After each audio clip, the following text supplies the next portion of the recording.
Now, because of these concerns about violence in video games, a number of people in society called for a rating system that would restrict video games to certain appropriate age groups. The argument here was that a ratings scheme would be appropriate for video games because then it would prohibit young people, children, from playing video games with more mature themes, with more violence and more sexually explicit material.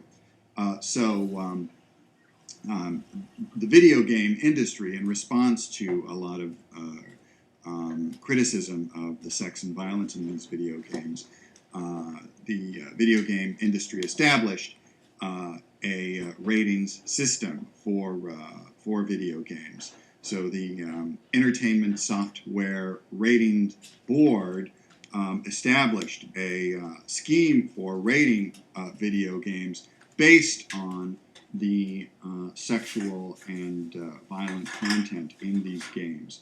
And so all of the video games that were produced by major companies were assigned a particular rating from, at one end of the spectrum, E for games that were appropriate to be played by everyone of every age group, to video games that had more mature themes that would receive ratings like M or 17 plus, which recommended that the games not be played by anybody under 17, or ratings like AO for adult only. Those would be for games that have much more explicit sex and violence. And again, the thinking was that if a ratings scheme was put in place, that this would solve some of the problems about inappropriate content, and about young kids and young children playing inappropriate video games that had these mature themes. But this isn't a surefire solution to the problem, if there is one, because there's the matter of enforcement. Who is going to enforce compliance with this rating scheme? And here there are a couple of factors that undermine the effectiveness of such a scheme.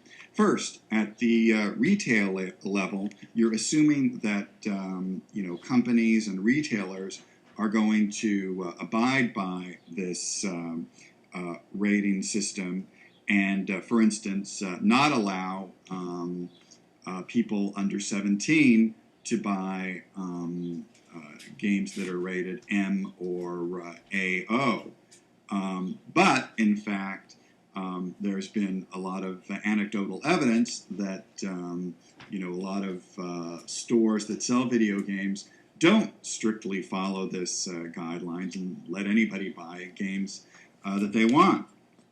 As a result of this, there have been some laws passed to require retailers to abide by this rating system.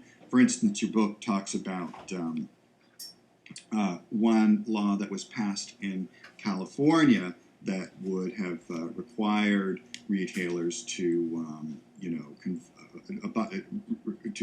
conform to this rating system.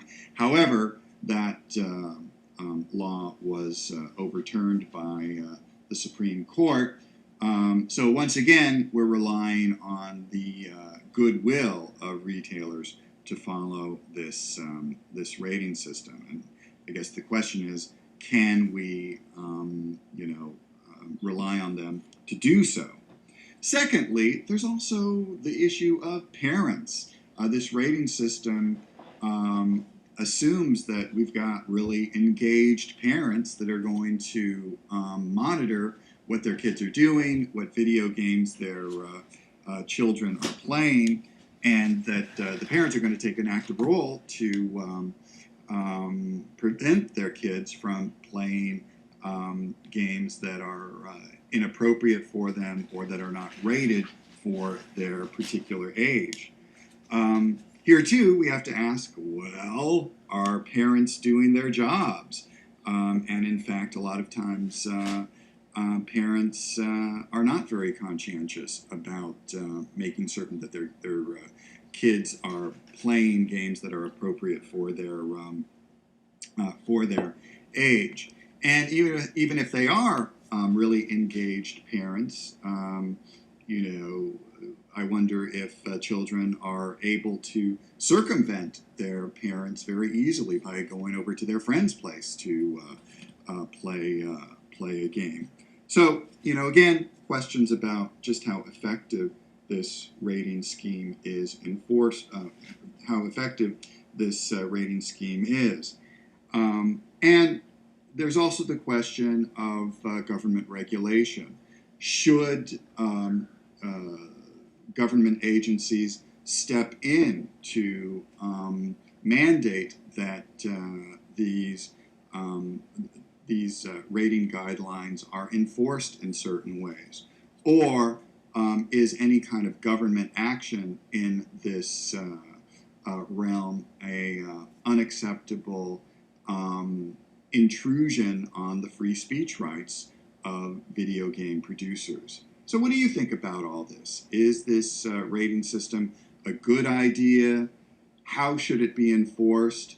And can you think of other ways that might be effective in terms of making sure that young people are playing games that are appropriate for their age?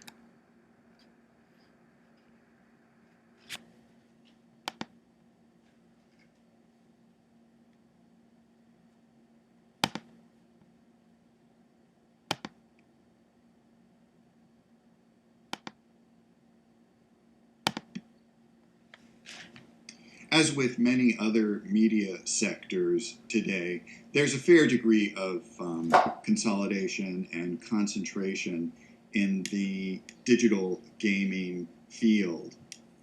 Basically, if you're looking at those parties that are responsible for making the consoles that most video games play on, there's really only three companies responsible for the most popular consoles: Nintendo, Sony, and Microsoft. Most major video games have to play on one of those three consoles made by one of those three companies. And they regularly update their consoles for more advanced versions of the games. So, in terms of those that make the consoles, there's a pretty pronounced oligopoly. Now, things open up a bit when you look at the structure of ownership for game publishers, those companies that are responsible for actually producing the software for online games and video games. Now, these console makers, Nintendo, Microsoft, and Sony, they actually do produce some of the games that play on their systems. And in some instances, what they have done is to commission the making of certain video games that will only play on their own systems. So Microsoft might come up with a game that won't play on a Nintendo or Sony console. I mean, obviously, the reason for that is to encourage people to sign up for their own console, buy their own console, and just bag the other two companies' stuff. However, there are also a number of independent companies out there that are not owned by one of the big three video game console makers that have produced some pretty successful video games. Some of these companies include Electronic Arts, and there's also newer game producers like Zynga.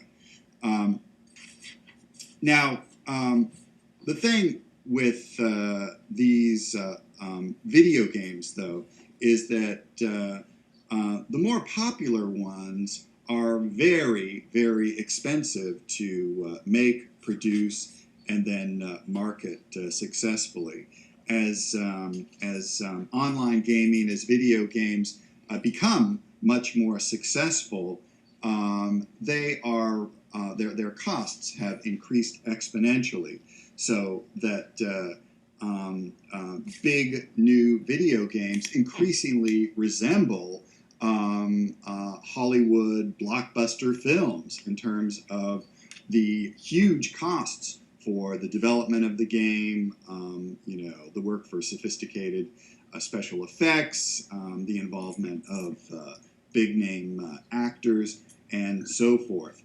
These huge costs for the video game production, distribution, and marketing, of course, then limit the participation of companies in this process, because obviously only a handful of larger companies can bankroll and financially support the development and marketing of these larger companies. All right, so again, it leads to more of an exclusive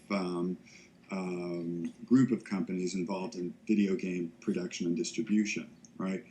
However, when we start looking at games for portable devices and smartphones, the game changes somewhat, because what we're finding is that the costs for developing a video game or an app to be played on a smartphone is much less. It's much cheaper to come up with like a cool, interesting idea for a game to play on an iPhone or a Droid, and then to market it. In fact, if you as an individual without a lot of money want to develop your own app for a game to play on an iPhone, all you have to do is pay $99 to get a license to sell your app on iTunes. So new technologies and portable devices have really opened up this field of online gaming, so that there's much more, I think, much more diversity in terms of game production.